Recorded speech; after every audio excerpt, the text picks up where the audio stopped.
Hey guys, it's your girl La, and welcome to another episode of Whatever You Say podcast. If you're tuned in tonight, that must mean that you're curious, you're open minded, and you're ready to learn something new. This is a space for open perspective, deep conversation, and for educating the race. So buckle up and let's get ready to go on this journey because it's whatever you say. It's whatever you say.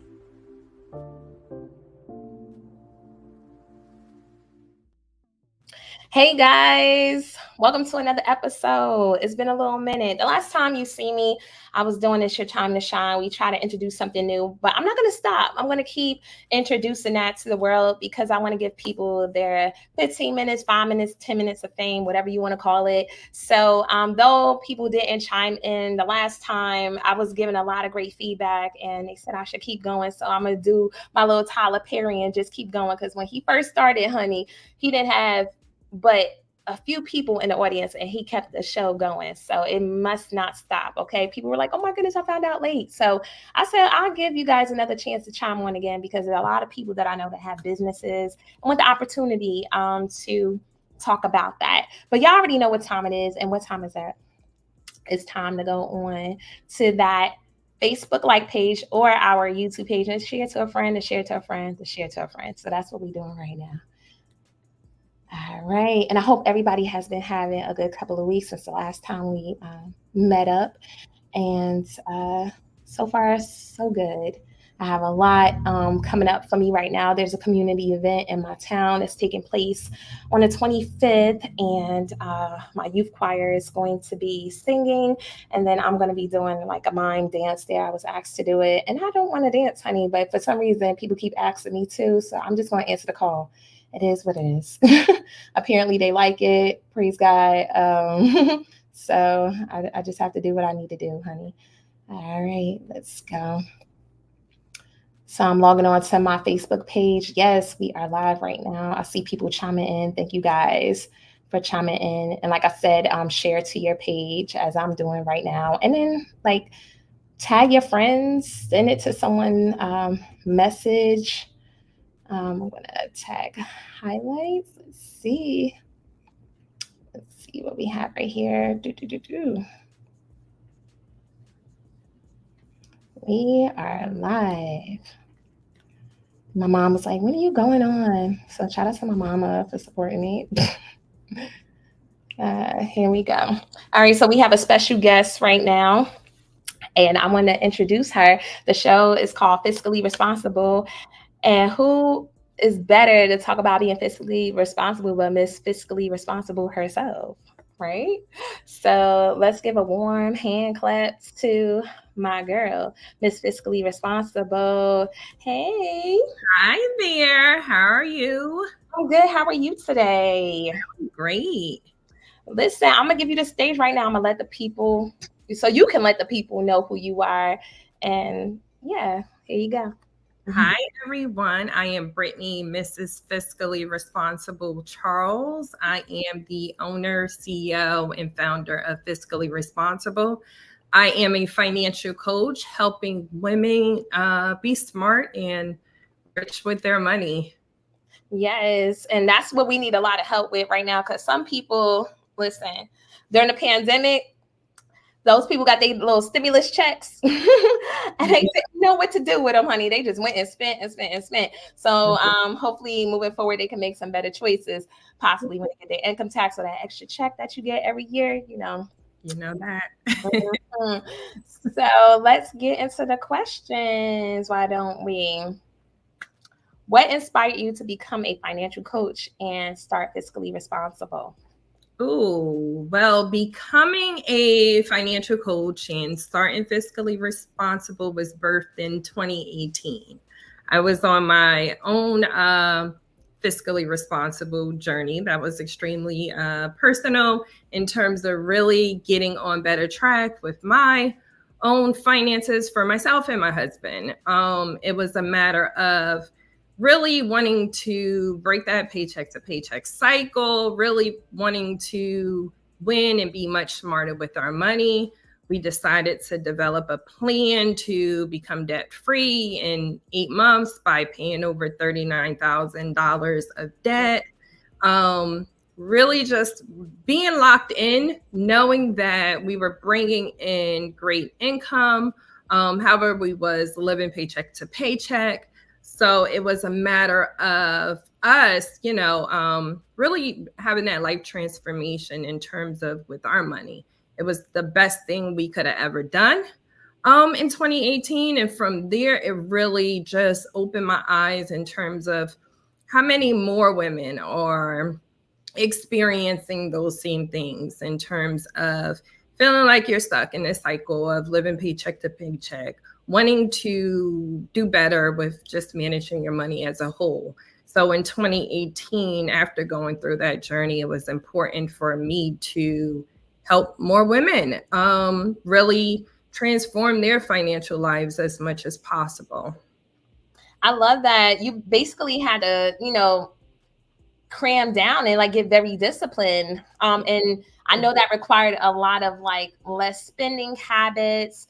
And I know for some people that are out there, including myself once upon a time, like, you you see people going on vacations online and you're like, oh, I need me a vacation. And Mhm. because it's much needed, especially when you're working so much. And like you said, paycheck to paycheck, it's like, I want to get back to myself, but taking care of what you need to take care of right now, you'll have more freedom later. Absolutely. Absolutely. And that was definitely the biggest thing in terms of realizing we were only in this paycheck to paycheck cycle because we were stuck paying for our past opposed to building for our future. So it was definitely a matter of, realizing that, understanding the power when you change that, and really being able to help as many more people do the same, especially for our community as a whole, really, in terms of really understanding the financial literacy piece, really being able to feel better about your financial life as a whole. Right. I agree. I agree because Lord knows, especially from me experiencing going through a divorce, it's like separating finances, doing a lot of things on my own, being a woman, like you said, as just, taking care of a lot of responsibilities and trying to pick up the pieces of things that fell apart. It was like, it requires a lot of discipline. It Yeah, requires a lot of discipline, and even like budgeting and being responsible, even with food. Like you don't want to waste anything. absolutely. It all goes hand in hand for sure. And it's extremely important. Mhm. How do you approach helping women become more financially savvy and independent?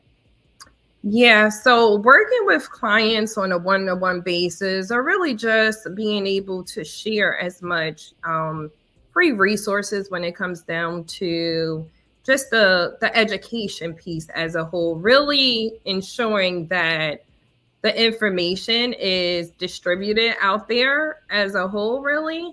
And then in terms of when I do work one-on-one with women, like on a one-on-one financial coaching basis, really just laying it all out on the table, right? To be able to just understand your financial life from all the way from how much income you're bringing in, all the way through what are your exact expenses to really determine if you're in the positive or the negative, really.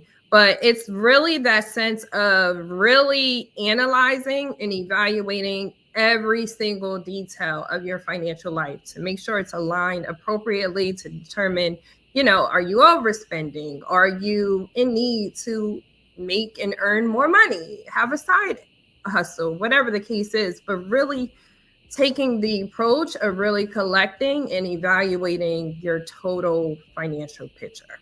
Does that answer that question? I Yeah, feel like more too, because it's a lot. no, it does answer it because I was gonna incorporate another question in that, but I Yeah, feel like you answered it. Like, because I was gonna say, what do you do? What do you say to those people that are in the negative, and they are basically they don't have the money to, and like you said, get the extra side hustle. There are sacrifices that need to be made. right.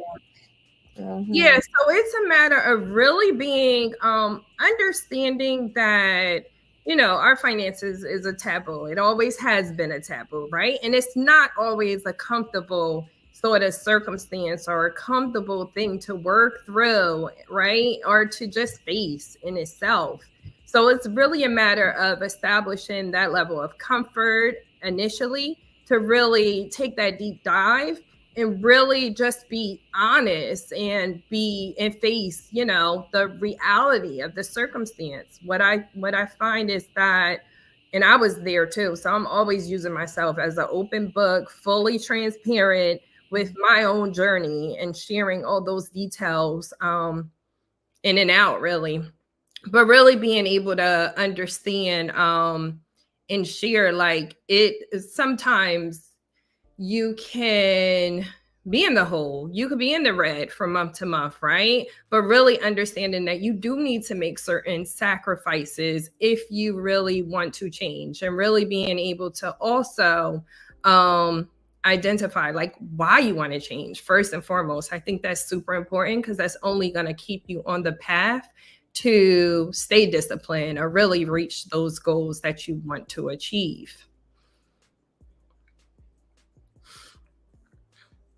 Wait, the audio went out. There was a time, I didn't want to disturb you while you were talking or have my breathing come in. But, there was a time where I had to take all that I had and apply it because I was looking at the picture down the line, like how it was going to look for me. It's like, if I get rid of this debt, then it will open up space for me. Okay, I don't have to worry about paying it anymore, because when you get these credit cards or what have you, like, you're paying a lot more interest. If you just pay it off and get rid of it, you're eliminating a lot more debt. We're paying like more than the actual with the card. Than what it should be and what you truly spent on it, right? So really taking those deep dives to understand, you know, how one thing impacts the other. I cannot emphasize that anymore, because even being on the journey of, you know, focused on paying off debt and everything, but you have to understand how that's only going to open up the opportunity to save more money. So everything impacts the other when you do take that approach and you are facing to improve your financial life. And I can't say it's not easy, for sure. Like, I'm all about being honest about that. It does require sacrifice. It does require discipline, but it's worth it. Right. Instead of running, ducking and dodging, yes. It's like at some point, it's like you just got to face it. That's if you want freedom, you know. Absolutely. We have some people chiming in tonight. Eric says, keep on going, keep on shining. Welcome to the family. And we have Nadir saying, hey, Brett. So we have some viewers chiming in tonight. Thank you. Guys, y'all can listen. You can put in your comments below and I will share them on the screen. You have any questions for her, feel free to put in a question. We love to hear them, and I'm quite sure she'll be open to answer them. Yes, absolutely. Right. Here we go. Can you share some common financial challenges that let's make this as a whole, because I know I'm a girl's girl, so that people face and have to overcome them? Yeah, so there's several for sure. Like, I think when you, like, one of the main challenges is definitely over like spending, I want to say. That's a common challenge, right? Where we are often catching ourselves and realizing that we do overspend, right? So I think it's important to sort of budget in advance. Without a doubt, budget is the most powerful thing you can do. It's one of the first steps you should take when you are trying to improve your financial life as a whole, but really being able to start mapping out and planning those expenses or that spending that you want to do, right? I think that's extremely important. I think I actually have a couple of notes too about some financial challenges, but I think in terms of when it comes down to overusing your credit card. I think we just referenced it not too long ago, like really understanding and really being connected and locked into the details of what that really is requiring from you when you are using and you're swiping, and it's so easy to be detached, but really start attaching yourself to those details, such as those interest rates and those interest fees, and really being able to monitor those details on an active basis is very important as well.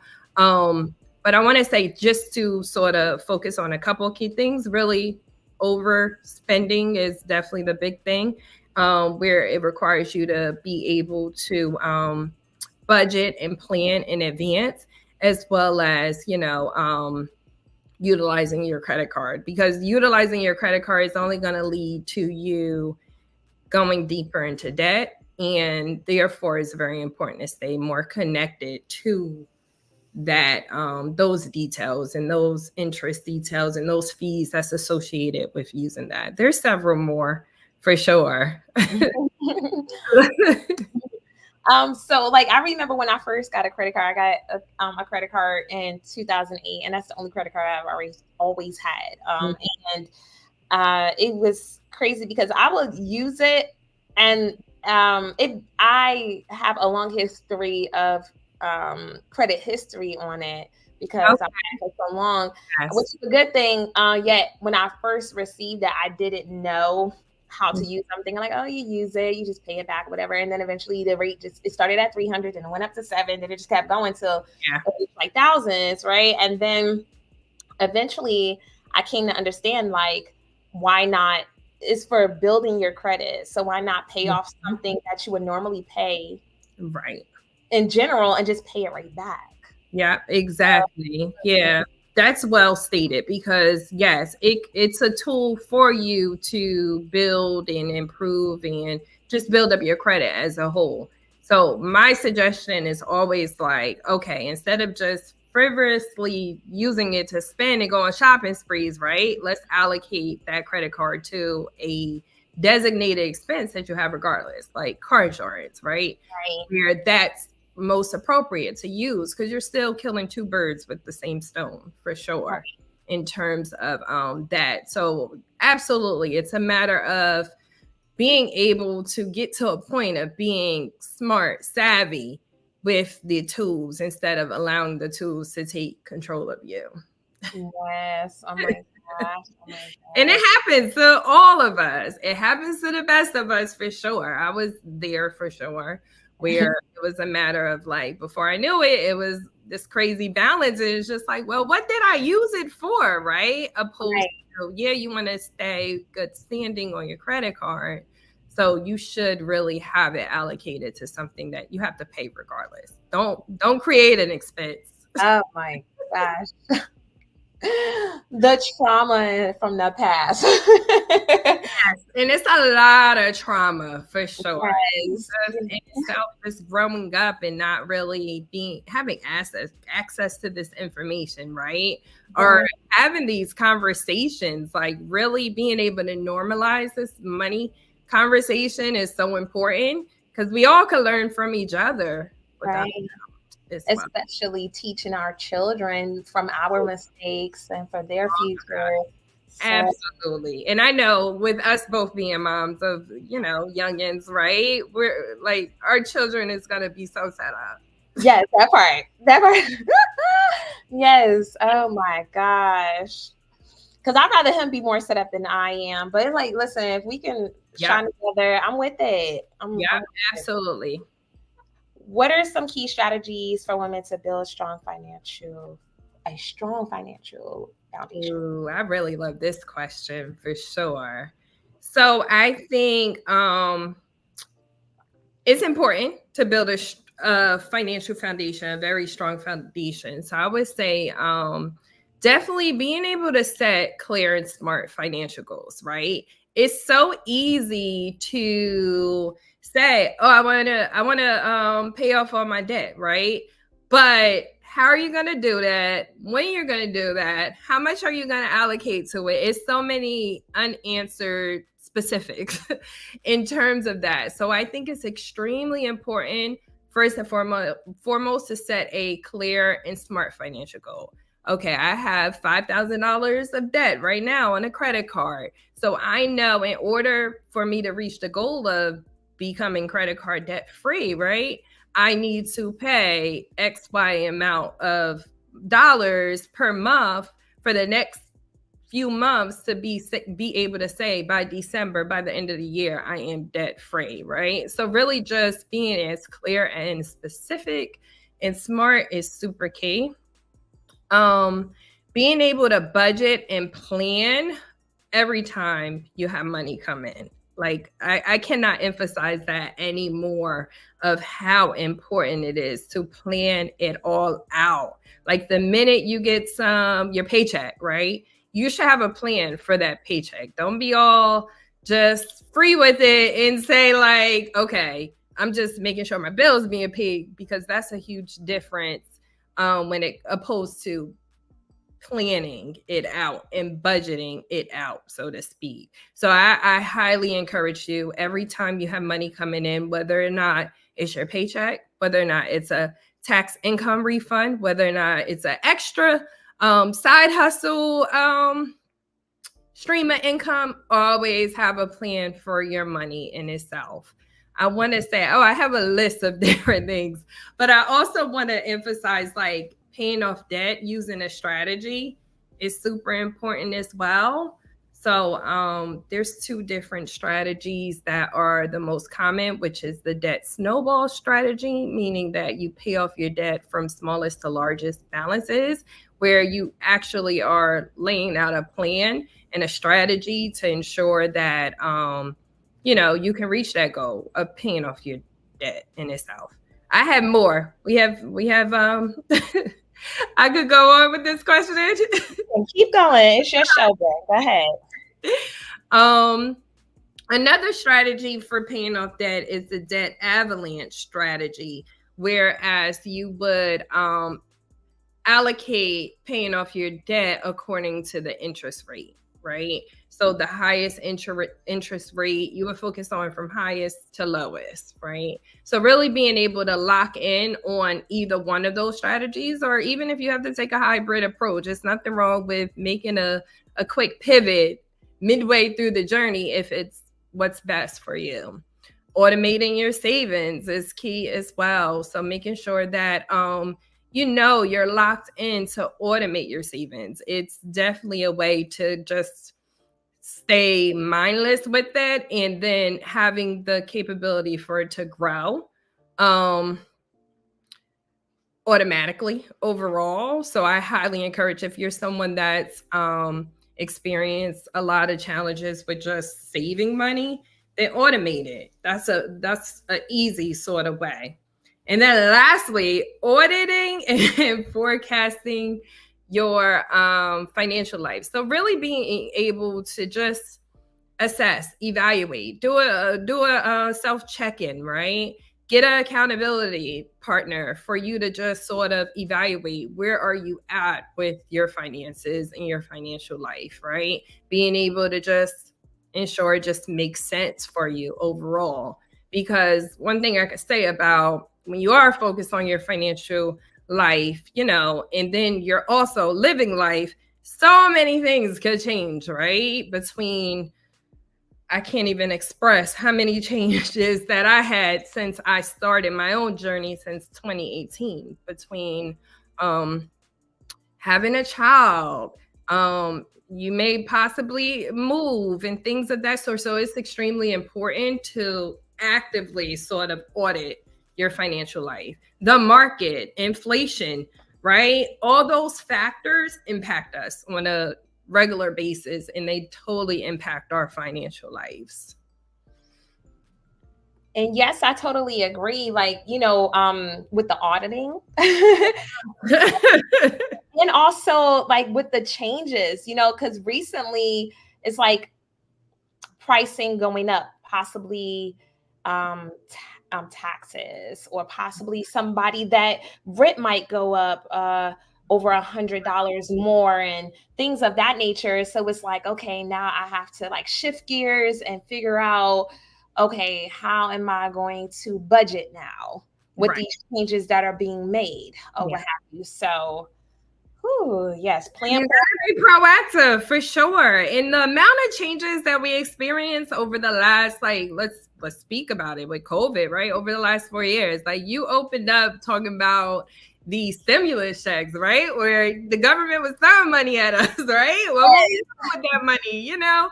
So it was so many changes we experienced where it's super important. And I can't express it anymore regarding just the cost of everything just going up, right? Living costs, food costs, whole nine, car insurance rates, like everything. So just as all those changes are happening, you need to be like assessing your financial life and your bills and make sure it just makes sense for you at the end of the day. And that just keeps you attached. Yes. Like nothing worse than like being disassociated and detached from your financial life. Like that's wild to me because it's your livelihood. Like your finances impact everything. Yes. Right? Yes. It's like it's necessary, it's essential. So especially if you have kids. Those numbers, especially if you have kids. Yes, because you're married, like you have a family, you have kids, you have, you know, dependents, all these additional responsibilities. If you're assistant family, whatever the case is, right? You need to sort of know the ins and outs of everything, like for sure. For sure. Like what somebody's chiming in right now. Nadir said, if I'm saying your name right, I'm sorry. Nadir said plan, and I could totally agree. Yeah. We got June Pierre. He said, hey June. He said, Brittany. I love it. How can women balance saving for the future with enjoying their present lifestyle? Oh, I love this question because as much as I, you know, living fiscally responsible is certainly my ministry. I love like having fun as well. So I think it's definitely a balancing act for sure.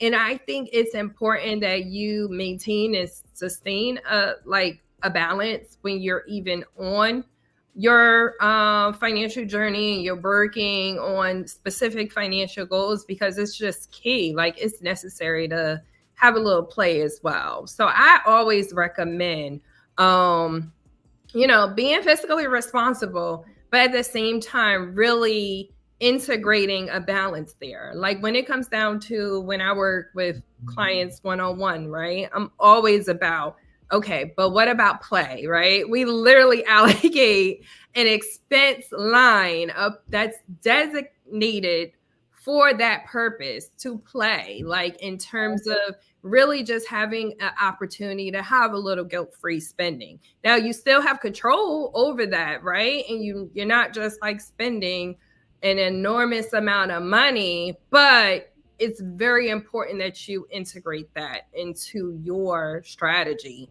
where, you know, whether or not it's something small where you want to enjoy a cup of coffee every day, like, you know, but as long as you have a plan in place, if you want to go out once a paycheck, right? Right. Every other week, I think it's extremely important to integrate that balance there, because otherwise it's sort of like, in my opinion, it's not, it's always worth it, but it makes it difficult to really stay the course when you don't integrate like the balance there to enjoy a little bit. And then as you achieve your goals and you're going through this journey, right? I'm a firm believer of like setting up mini goals where you're able to attach it to a reward, right? So if, you know, you're on the journey and you're on a plan to become debt free, when you pay 50% off of your debt, right? When you get down to that halfway mark, you know, reward yourself. Nothing too crazy. It still has to make sense for you, but I think it just keeps us more aligned and more focused when we do ensure that we're not depriving ourselves as well. So I'm all about balance. I love very nice things. You definitely got to pay those dues up front, do what you got to do, but also making sure you integrate a little bit of things that bring you joy. Yes, I agree. I agree. Because don't we like some nice things, honey? And Hey, like, listen. Yes. And the more I evolve, the more I'm learning. Like, yes. I have a little bougie taste. Like, Yeah. I'm not gonna lie. It's like we want to enjoy the fruits of our labor. You work That so hard. part. And it's like, am I just working just to work, just to survive? Or am Yeah. I be able to enjoy some of this? So I like the reward system that you're talking about. I'm Yeah. gonna keep that in mind to keep Yeah, it goes a long way. And everyone's, rewards and what brings them joy looks very differently. I'm big on like personal finance is always going to be personal. yeah, You may like going to the coffee shop every day. You may like going to get that mani pedi every week, whatever the case is. And I think it's important for you to really establish what it is that's going to bring you joy. But go for it. And of course, like if you're in like a focus mode, right? You're probably not going to do it that frequently where it doesn't make sense. But I am a firm believer, like you need to allocate something to stay the course that'll bring you joy. It's only going to make the journey worth it. right. Right. And just, your goal is your goal, people. So don't worry about what other people are doing. They're probably doing their self growth just to try to live a certain lifestyle. Like focus on your future. As long as you're still young, like yes, young and healthy. Like take care of what you got to take care of now, so you won't have to focus on it later. Yeah. Take a few years off, take a couple years off if you have to, and just focus on your debt, and then come back stronger than ever. Yeah. And I love that you say that like a couple years, because at the end of the day, like the time is going to go anyway. So it's so easy to be like, oh, I'm going to do this year. I'm going to do it. I'm going to start this month. And before we know it, especially the way these years are flying, right? I feel like the older we get in, the more the faster it's going.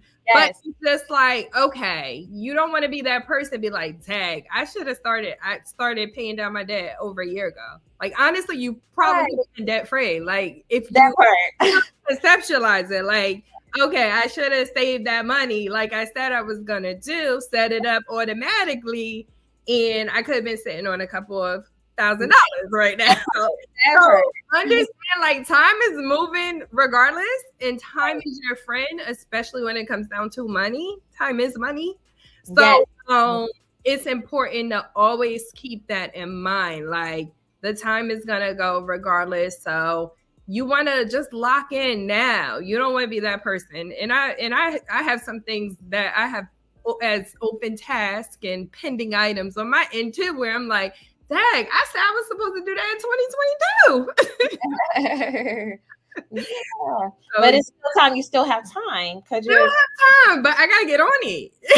Like estate planning and things like that. That's like the phase I'm currently in, where I have to work on those things. So it's crazy how 2022 I had it as like my 2022 goal, and I still got it on my goal. Moving. Like you said, time is moving. It will pass. Do it. Like, just do it. And don't overdo it. Like, really, do what makes sense. Right. But yeah, the time is not our friend, people. Yes, and it's not waiting for us at all. It will leave us with debts. Okay. Old school Patricia says, I see great potential for you, both you ladies' channel. Keep grinding. Good content. Thank you. Thank you very much. And we got who we got? Josephine said 100. What's up, Jaya? Okay. I'm taking notes. She got that pen. Okay. Okay. We got James saying, love it. Keep up the great work, Britt. Thank you, James. We got Aaron talking about facts. Yes. Okay, Aaron. Okay. Thank you guys for chiming in. Listen, y'all can put questions down below if you feel the need to. we are here to answer them. We have a financial coach here, so feel free to utilize her while she's here, okay? um, what role does mindset play in achieving financial success? Ooh, everything. Everything. I think mindset is the most important thing, like in terms of having a positive money mindset. And that doesn't always come natural at all. But really being able to, first and foremost, understand you can do anything that you want to do, like anything you put your mind to. Really understanding that your mindset will shift, especially like you'll identify where, especially if it's something new that you're working on your finances for the very first time and you're really starting to jump into a deep sort of journey, whatever.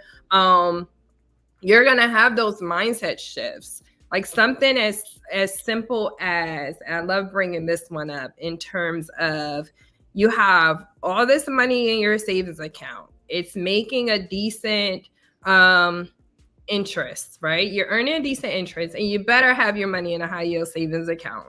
Just a little note there in itself. But your money is making a really good, well, not really good, but a decent interest, right? You're earning interest on a monthly basis. Let's just put it out there, 4%, right? But you have all this debt sitting on this credit card, and it's sitting at 20%. So it's costing you more to keep that balance than what it is that you're earning in your bank account.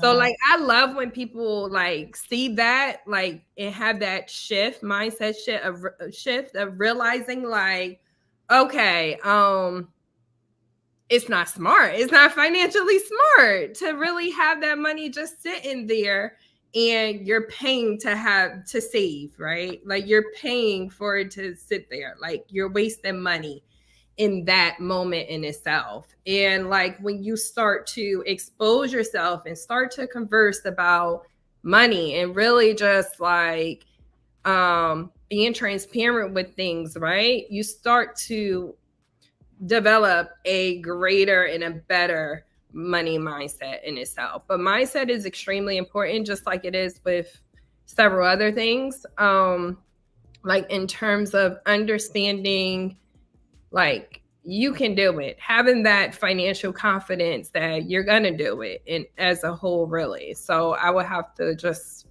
sum it up to say it's extremely important, and to really consume, positive financial details when it comes down to, working through improving your financial life as well. Really consuming that type of content on a daily basis, whether or not it's financial affirmations, that money will flow to you abundantly, right?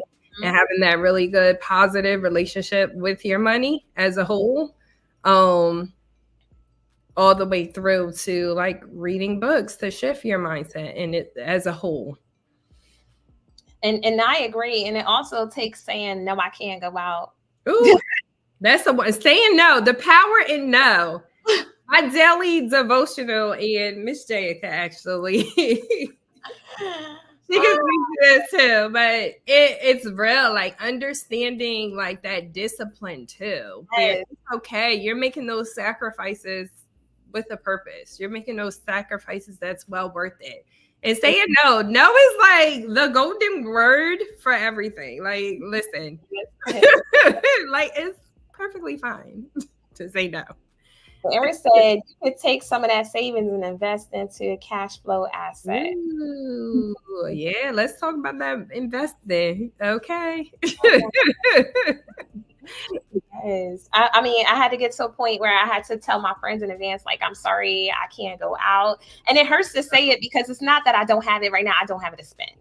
If somebody asks me, like, I don't have it to spend. I'm trying to reach a goal. And I want to be in a space where I can just freely just be like, okay, you're good. Because I'm the kind of person, I will give to you and I really don't expect it back. Because if you're borrowing it, then I don't want you to be in debt to me.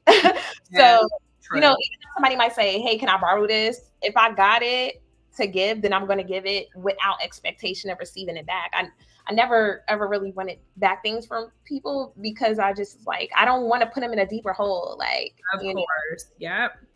So Absolutely. anytime I give, it's just like, listen, they don't know it, but it's just like, hey, you're writing it off. Like you're writing it off. And that's like being generous. And I'm sure we probably get to that part of like, understanding your why, like what type of person you want to be on this journey. Like I'm all about getting to the point where I could be as generous as possible. Of course, not in a position to be taken advantage of, but I love giving. Like I also love giving. And that's really, a part of the why too, why it's important to be as fiscally responsible with your finances so you can have extra to be able to give or treat and gift, right? Mm-hmm. Like it's deep there and it's extremely important. Jay has said no is important because yes, it's expensive. Ooh, talk about it. Okay, I knew she was gonna be able to talk on it. Even when and that's really what it is. Like, yes, be costing us way too much. Yes, it's expensive. Mentally and emotionally sometimes. But we don't yes, but like once you say yes, they open up another door, and at that point, I'm sorry, I did my part.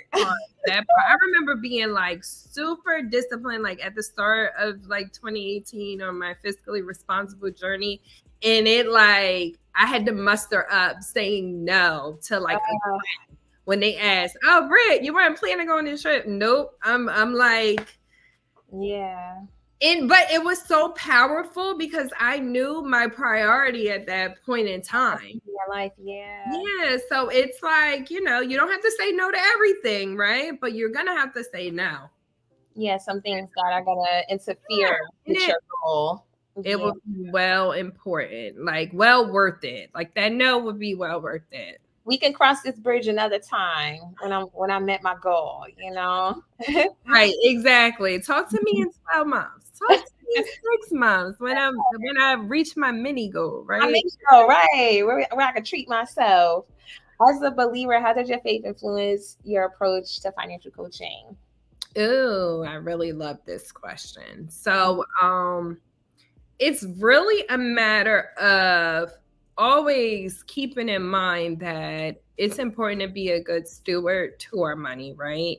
Like at the end of the day, this is God's money, right? Everything that we possess is God's. Like that's really what it's about. But even most importantly, you want to be fiscally responsible with what God provides you with. And I think like the way like my financial life has transformed just from taking those appropriate steps early on to say like, okay, I'm going to get my financial life in order. I'm going to pay off my debts and things of that sort. Where the amount of blessings that flowed from God, like it's so powerful and it's so real because by me taking that step to be as fiscally responsible and understanding like it's essential that I am a good steward of God's money, it really opened up more opportunity for God to flow more blessings as well. But I'll just leave it very simple. You want to be a good steward of God's money at the end of the day. And that's a part of the whole financial coaching aspect, right? Like in terms of really being able to be responsible with your finances. So that really breeds that in itself. Right. I agree. And I think that you have a great job when it comes to helping people because this is something that's definitely needed, especially living in a world where there's so much influence for people just to, get, be. And it's like, we can have anything we want. We can be whatever we want, but let's just be mindful about our spending. Let's not live up to other people's expectations. Like be realistic about your reality and you can enjoy the fruits of your labor, but not at the expense of trying to impress other people. Like really enjoy the trip. Don't go broke where you come home and you can't enjoy another trip. Absolutely. It's finance so true. creating more debts, like putting yourself in a deeper hole, and then it's like now you're not living in any type of freedom, So you're or if you're feeling a need to like buy your child these expensive items, but it's like when you could have put it in their bank account. So Yeah. is I pray you guys be mindful with your spending, because we don't want our kids to go through some of the things that our parents went through, Mhm. or some of the things that we came across. We want to make sure that their paths are a little bit more clear, or clearer, not a little bit more, but way more clear than how ours started. So I hope you get the information you need from this show, but let's move forward. Well stated. How can women navigate financial decisions with their roles as mothers and wives? I love this because off the strength that I'm a wife and I'm a mom, but I think it's extremely important that you are involved at the minimum, right? So you can either one simply just being involved with, your financial world, your financial life, that's your a part of your household. But even more so, I do encourage you to even lead it as well. Depending on, whose strengths lies, your husband's strength or your partner's strength, I should reference, may lie a little bit more stronger from a financial standpoint, but really be involved in really just be involved in your financial life and your financial goals, and really having those conversations, in those transparent, active, ongoing conversations about your finances. I think it's important as a mom to really expose your kids to, the whys and the behind the those details, in terms of to start explaining to your kids, what money is used for, and for them to understand, to be able to connect the dots as well.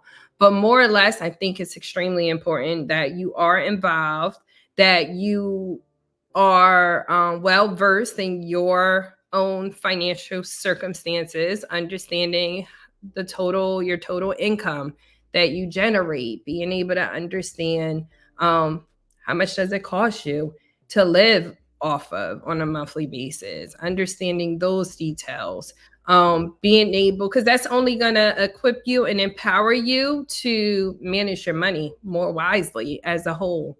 When you do know those specific details, understand what your debt number is. I'm big on tracking my net worth, and I encourage you to do the same as well. So understanding your total assets and your total liabilities, and what is that difference? Is it positive? Is it negative?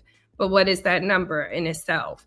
But I think you have to have these conversations as a mom, as a wife, as a partner, just to have the conversations within your households and your family too. It's only going to allow everyone as a unit to become financially stronger. Yes, I agree. I believe that from once being a wife, like we are the Ooh. secretaries of the family. We take care of, even though, husband works and things of that nature, we handle the finances, we make the calls, we Like, handle. are the emergency contact for the kids. Like, I can uh, go. yes, so it's just like definitely it took me back to memory lane. So yeah, for sure. And just, not living beyond your means, because Yeah. when we were going through the process of buying a house, Mhm. once upon a time, like they took that into consideration, our finances, like um, if there's going to be any debt, how much money we would have left. Like they gave us a budgeting chart of everything, all of our finances, and what it would take to have this house, on top of like how much money we would have left after paying all the bills. So Mhm. yeah, shout out to one of my friends who made a conscious decision recently to Mhm. for her and her spouse to downsize, Okay. because where they live, Baltimore is a expensive, depending on where you live. They call it Black excellence over there in Yeah. Maryland. and it can be pretty expensive in some areas. And her and her spouse made the decision to downsize, and it has took off a financial strain from their relationship and things of that nature. And yeah, like just knowing, that was very important. Now they have more money to take care of. They had more bedrooms than what they really needed. It's only them two and stuff. So it's I'm proud of her. We're all learning and figuring out what is best for us. So we have some comments. We went over that comment. Old school Patricia said, "I'm in a financial bind with my student loan. I'm working on getting it eliminated." Listen, we praying for Biden to cut them things, right? I know a few people that got their that had theirs forgiven. They sent me a letter, said I was forgiven, and then they try to renege on me. I don't know what's going on. Keep on fighting for sure. I'm like, how you gonna send me a letter and renege? So I'm gonna, question it, because you can't renege. Student loans are just a terrible thing as a whole. But I'm happy to hear there is a lot of relief that has been happening, and that there's still more to come. So yeah, stay well connected if you're eligible. If you're not eligible, I highly encourage you to get more connected with those details, establish a plan. There's so many people that's not eligible. So really understanding just like, what is it costing you to carry those student loans? I just had a very transparent conversation with one of my clients, and it was a lot, like in terms of just really locking into what is that daily interest of those student loans, and really being able to understand that, especially if you're in the position where you're not becoming eligible for any forgiveness, making sure that you don't just let it go, because it just costs you. I'm waiting on Biden to help too. They put it on. They better come through with something. I know, right? She said property taxes in Maryland are outrageous. Listen, I have a friend in New Jersey that has and a family member that has an apartment, just a 2-bedroom apartment, paying $4,000. So just get a house. Just get a house, baby. The cost of living is so high right now. So I'm never remiss of like the reality of what we're going through currently, in terms of just everything's high. It's just it's very costly, everything. So it's extremely important to be more in tune with where you stand financially. Exactly. What are some practical tips for women looking to invest and grow their wealth? Ooh, I love this. I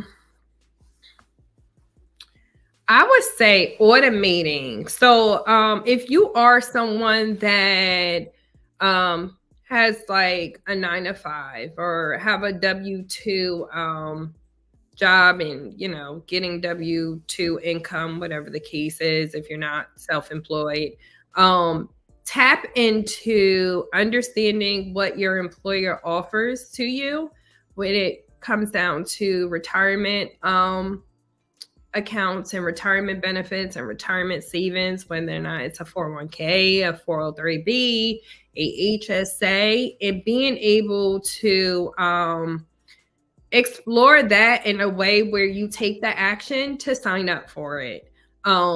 Because most of the time the company contributes a company match to those tools and those benefits. So it's extremely important that you not leave that free money on the table when it comes down to it.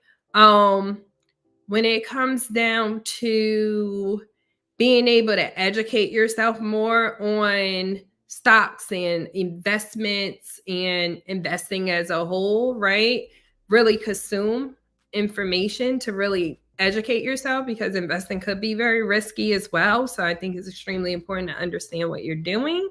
It's super important.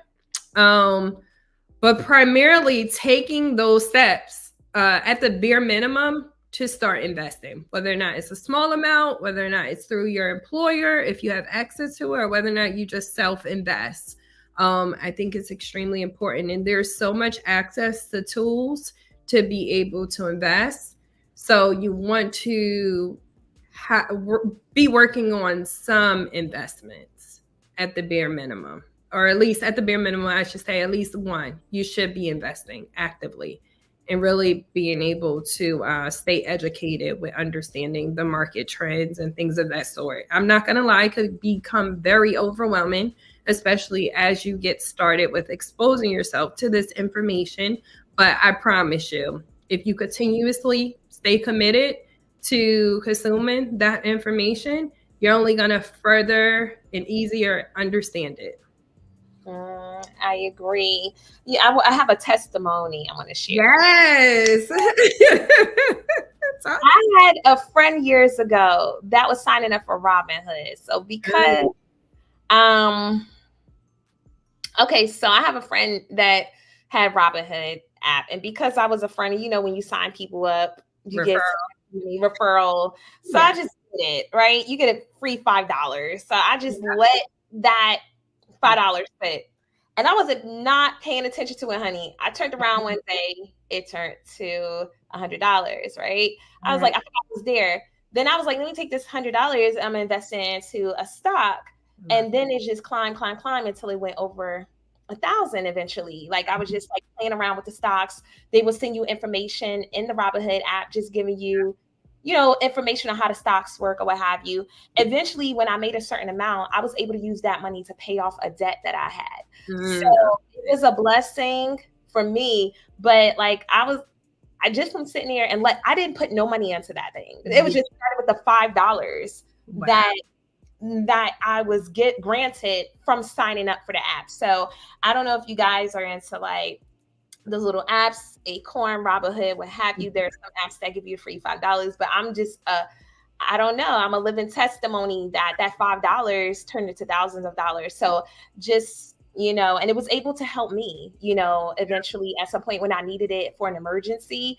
And yeah, look into it. So I have a question for you. I'm so sorry, but I'm gonna wait till say it, and I'll let you piggyback off of what I was saying, because it sounded like you was about to say something. Yeah, the big, like, I can't emphasize, I'm so happy you shared that, because your money just it's going to go in the direction of growing. Like, just like your testimony, it was started as $5 and it went to a larger number, right? Enough for you to relieve yourself, pay off the debt. That is very significant. So your money, will totally grow by investing it. So that's why it's extremely important that you start investing, because time is money. Going back to the fact that time is money. And that's really one of the main ways that your money will proactively grow if you invest it. And starting small is the best way to start. It doesn't require you nowadays. It does not require you to start with this astronomical amount of money to become an investor. Just like you referenced, $5 could get you some places, right? And if you're doing $5 a week, which for the most part, you know, it is a reasonable amount that I'm gonna challenge you that you can afford. It's only gonna grow, like, and it's well worth it. So I love those micro investing tools such as Acorn, Stash, where you're able to put a very minimum amount into it and it will grow. Before you know, I love hearing those stories where it's like a sum of money that you kind of was hands free from, right? Where you just let it do its own thing and it grew to a significant amount. So absolutely, I encourage you. You have to be in the investing game to win and to grow your money. Yes, and I think the question is, if you're self-employed, how do you self-invest? Oh, very good question. So you can self-invest in ways by opening up a Roth IRA. That doesn't require you to have like a W-2 income. That's all self-active, where you're able to open it and initiate it, and it's easy to open. You can open up a brokerage account to be able to start investing in stocks and things of that sort too. So those are tools that's outside of what's typically offered through your employer, such as the 403B with the company match and all those great benefits. But there's so many other ways to self-invest. There's such thing called the solo 401k, where you're able to present like your self-employed income to be able to open that. And that actually is more of a powerful tool. I'm not the expertise in that per se, but from what I understand, there is a lot of great benefits when it comes down to there. So I hope that answered your question. I hope you're encouraged to understand that you can access a lot of these different tools. I must put it out there. You definitely want to access investment tools through reputable financial institutions. So, do that research. Stick to like bigger financial institutions. I personally love Fidelity. They've been around forever. They offer all those investment tools and options available. So, take those steps. And it's usually like a quick process to open it, where you open it online in less than 5 minutes. I like that. And listen, I'm enjoying this conversation. I know. I could talk about this stuff forever. It is so much to talk about. So we need another part today. Yes, we're going to do a part 2. We definitely are. We got Aaron saying Stash is a good app. It is. Acorn is too, especially for your children. They'll show you how much your kids, like if you're saving a certain amount each week, they'll show you what it will build at a certain age range, how much they will have into that account. Old school Patricia said, I think bonds are safer than stocks to invest in. What do you think? You know what? That's a valid point. However, I am big. And just before you put that comment up, I was thinking like, I need to say this part. I think it's important to diversify your investment strategies, right? It's nothing wrong with doing bonds, stocks, a little bit of index funds, all these different things. I think it's extremely important to not put all your eggs in one basket. That saying stands true in terms of you never want, anything to go downhill and all your money be lost, right? So I think it's safe to go the approach, like start small, start one thing at a time, because you don't want to overwhelm yourself. But the ultimate goal is to have a diversified portfolio of assets between real estate, between a brokerage account, between a couple of retirement accounts, right? That's really the goal, in my opinion, as a whole. Right. I like that. And I just want to thank you for coming on this show. You're always a breath of fresh air. For those who have seen Brittany before, she was on our show before when we were doing an episode called Relationships. If you haven't seen it, make sure you go and check it on YouTube. If you haven't watched the show from the beginning, you can go on YouTube to view it again, or Facebook, or you can listen to it on Apple or Spotify. So it's been a joy and a pleasure to always have you on. We definitely got to keep bringing you on because you are a part of the Whatever You Say podcast family.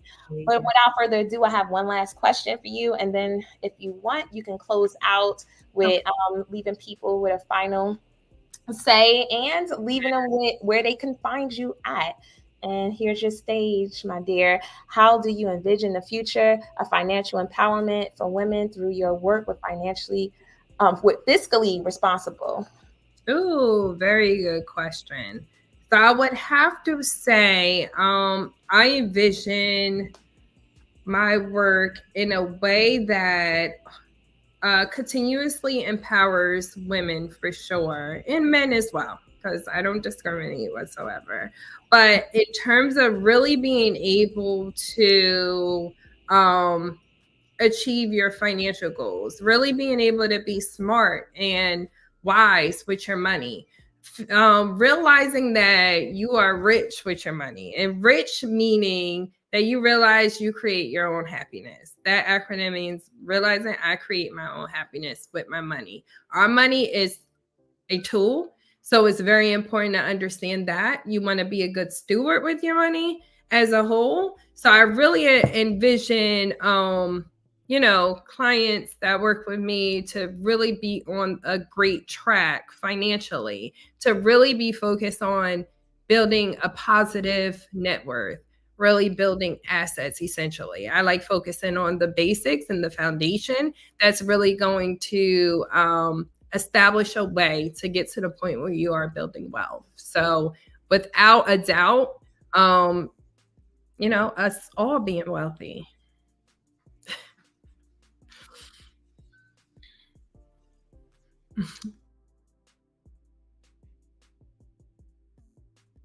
Hold on, my mic is off. So yes. And I want to thank Britt for being on the show. Once again, we got to give a big major hand clap to her because I know that she dropped some gems for some people that need it today. And it was, let's say it was a few, but it was a lot of gems that can help you with your with you setting financial goals in your life. It is a journey. Take your time. Don't be in a rush. This is a marathon. This is not a race, baby. And as always, it's your girl La. I hope you enjoyed the conversation, learned something new, or even had your perspective challenged in some kind of way. If you are hungry for more, then make sure to chime in every other Wednesday. And if you love what you heard today, make sure to like, share, and subscribe, and make sure you click on that notification button for to get notified about some upcoming episodes. It helps other curious minded people such as yourself, help them to find this show themselves. So, and even if you want to be on the show and you can educate the race, you can educate the people with something that you have in mind, make sure you hit me up at info@whateveryousaipodcast.com. Email us, honey. We're always growing. And listen, it's been real. It's your girl La. Stay blessed, stay curious. It's whatever you say.